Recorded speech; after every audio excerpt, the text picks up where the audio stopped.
This is Charlie Parsons, boxing correspondent and reporter for FightHype.com. Today, I'm delighted to be joined at St Joseph's down in Newport with IBF featherweight champion of the world from 2015 to 18 and now high-rated lightweight contender, Mr. Lee Selby. Lee, how are we? I'm good, thank you.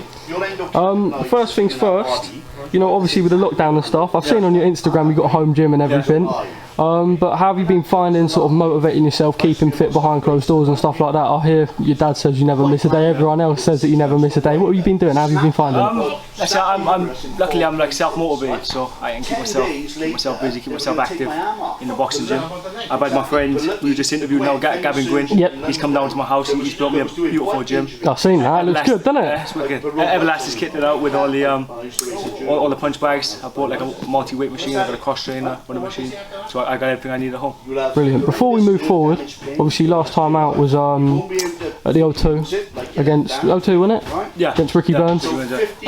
Looking back on that, how do you sort of assess that performance? Obviously Ricky Burns, freeweight world champion, very talented fighter. Sort of good performance. How do you look back and assess that? It was a decent performance against, like you said, a freeweight world champion, a quality operator. The experience he holds, well, you've got to be one of the most experienced in current British boxing. Well, he probably is. He's had so many fights, so many world title fights, and not only is he a great boxer, he's a nice guy as well. So before the fight we shook hands, and after the fight we shook hands too. Of course. Now, obviously you were meant to fight back in May on the cup. Oh, come on. Picking this back up, you were meant to fight out in May against George Kambosos Jr. This is now being rescheduled on October 3rd, Cardiff. Sort of looking forward, what do you know about him? I read that you've done rounds at the Wildcard Gym before with him. What do you expect sort of coming up against him? Well, first of all, the fight was scheduled for May, and then put back to July, and now October 3rd. And George Kambosos, what I've seen of him like online and stuff, he seems to be like real sure of himself, quite cocky. But when I seen him in the gym, he didn't seem like that. I seen him across. I watched him spar beforehand, and then I got in. We only did like 4 rounds, but it was just a normal spar. And he kept coming as he does in his fights, and I just boxed on the back foot and so now I'll box him. Yeah, of course. But, he's a decent fighter. He's obviously improved since then. It might have been a couple of years ago. Oh wow. Oh, 2018. So 2 years. 2 years ago. But he couldn't have improved massively, but he definitely would have improved because he's young and hungry. And it should make for a great fight. Of course. Now looking at 135, it's a tough division. It's probably the best division at the minute in my opinion. Obviously if you come through this fight, you're mandatory for the winner of Loma and Teofimo Lopez. I mean, that must be a massive incentive when you're training, when you're around all the boys. That must be sort of, without overlooking him, of course. Yeah. But, you know, looking at the world's your oyster at 135, is that a sort of an incentive? That's it. It's like I've had a new start. I remember way back in 2014, I was boxing an unbeaten Australian in the final eliminator, IBF final eliminator for the world title. I won that and I went into a world title fight with Kenny Granovich. So now I've had a fresh start. I defended the title for the few years. I killed myself with the weight in the end. Well, to be honest, I killed myself with the weight in the beginning. But now I've had a fresh start, moved up, it was extra 9 pounds. And again, I'm in a fight with an unbeaten Australian in the final eliminator for the IBF title. I beat that and I'm in a super fight with either Teofimo Lopez'S and Vasily Lomachenko. And I see you smirking behind the camera thinking I got no chance. No, not at all. But it's a massive opportunity for me. Sort of looking at the division, it is, like I said, it is mental right now. We've got Garcia Campbell for the interim WBC that's sort of just been spoke about. Fortuna Linares. Obviously, you know, you've got to keep your eye steady on, but are you also sort of looking out for all these other guys? Watching them? No? Not really. To be honest, I don't really watch my opponents. I just concentrate on myself. I get myself concentrate and do what you've got to do. And just do what I can on the day. Of course. Looking back at your old division, obviously sort of a bit of a strange one. Looks like Stevenson's moving up and everything. Who do you see as sort of king of that division at the moment? It looks like Warrington at the moment. Or Gary Russell Jr. is the best fighter, but he's been inactive. He hasn't been fighting very often. And his agent, so at the moment it'd have to be Josh Warrington. With your fight with Josh, obviously, you know, as you've spoken about and I've seen on previous interviews, you're sort of drained at the weight. Looking back on that, I mean, I sort of I don't know if you see the same, but sort of it kind of is like the first defeat in a way, because the first one was so long ago. Do you sort of regret maybe not moving up sooner, or do you try not to dwell on it too much, kind of thing?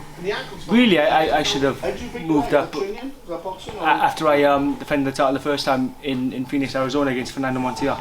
You know, I struggled. Well, I've struggled making a weight at 9 stone for many years.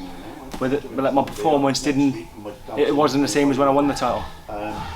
When I won the title, it was flawless. I was more comfortable at the weight, and so after the first event, I should have moved up then. But like, I dedicated my whole life to win a world title, worked so hard to get it, and I couldn't give it up. Cool. I'd rather lose than Yeah, it makes sense. And like, to be honest, if the opponents were a little bit better in my defences, they could have beat me for the same reason. But I still had that. You had that bit of leeway, that extra ability and that fitness to get through the fights. Whereas Josh Warrington, he had a higher work rate, and like when I was drained, he just overwhelmed me. Yeah. And beat me. Obviously you moved up 2 divisions. Yeah. It was only £4 up to 130. Yeah. Was that the sort of general consensus that it just wasn't enough? It wasn't enough, definitely not. Because like making a 9 stone of it, I was like bloody lightweight the day before the weigh-in to make that weight. Yeah. Like 9 stone the day before the weigh-in. So 135 just allows you to eat that little bit more and sort It of. was extra £4 to super featherweight wouldn't have benefited me, I don't think. Of course, and obviously now we're back in the gym, sort of, the lockdown's not over, but in terms of like professional fighters gyms I've been in, people are sort of getting back together. Must be a massive buzz around training. Obviously Gwyn's got his fight coming up in 2 weeks. We got Coxie, who's sort of comeback kind of thing, same card as you. Is that sort of like another thing that spurs you on? Everyone's back together, everyone's motivated, sort of you're all around each other? Like professional boxers, they don't do a lot. Well, I don't anyway. I don't do a lot outside of the gym. Simple life. Yeah. So when we come to the gym, like we see each other near enough every day. Sometimes twice a day, 5 days a week, 6 days a week. So having that break away from each other, it is quite hard. So when we see each other, it's great. It's great to be training on each other. There's always a buzz in the gym. And like you said, we got big fights coming up. We got Gavin Gwynn and Tennyson, which is a massive fight. Can I get your sort of prediction on that one? It's going to be a very tough fight. But you've seen the size on Gavin Gwynn. He's 6 foot tall for a lightweight. Huge for a lightweight. He'll dig deep in training. He'll dig deep in the fight. He's extremely tough, high work rate, and I give him a chance. It's going to be a tough ask. Yeah. But you look at Tennyson. He's been beat 3 times before. Yeah. I think he's been knocked out 3 times before. So obviously Tennyson to be a favourite going into the fight, but I'm going to back my man, Gavin Gwynn. And then sort of finally, closing up a little bit, you might have heard me say I'm sort of close with the boys up in Gloucester at the Fight Factory. Really, I know you've done countless rounds with him. You've got a fight coming up with Philip Bowes, September 1st for British and lightweight, British and Commonwealth lightweight title. Sort of, what can you tell me about really? I'm trying to just sort of get his name out there a bit more. And I haven't seen his opponent, but really, you see him in his fights. He lives for the moment. He boxes beautifully. He's very unorthodox.